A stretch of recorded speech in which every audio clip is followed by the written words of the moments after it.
ফেনী ইউনিভার্সিটির vice chancellor professor doctor M Jamal Uddin Ahmed পদত্যাগ করেছেন। বৃহস্পতিবার নিজেই এই তথ্য নিশ্চিত করেছেন তিনি। ব্যক্তিগত কারণে এই সিদ্ধান্ত নিয়েছেন বলে তিনি জানান। এদিকে সোমবার থেকে স্থায়ী ক্যাম্পাস সহ বিভিন্ন দাবিতে অনির্দিষ্টকালের জন্য শাটডাউন কর্মসূচি পালন করছেন ফেনী ইউনিভার্সিটির শিক্ষার্থীরা। বৃহস্পতিবার ঢাকা চট্টগ্রাম মহাসড়ক অবরোধেরও ঘোষণা দিয়েছেন তারা। জানা যায়, স্থায়ী ক্যাম্পাস নির্মাণ, নিজস্ব বাস সার্ভিস চালু, ছাত্র রাজনীতি নিষিদ্ধ, মুট কোর্টরুম স্থাপন, রেজিস্ট্রেশন প্রক্রিয়ায় জরিমানা বন্ধ এবং পর্যাপ্ত শিক্ষক নিয়োগ সহ বিভিন্ন দাবিতে এই আন্দোলন করেন তারা।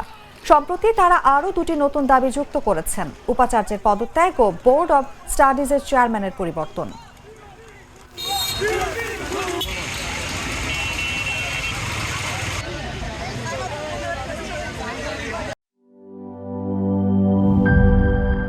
বান্ডেল থাকলে প্রতি সেনমানিতে টাকা বাঁচবে। বিকাশ সেনমানি বান্ডেল কিনে জিতুন প্রতি লেনদেনে।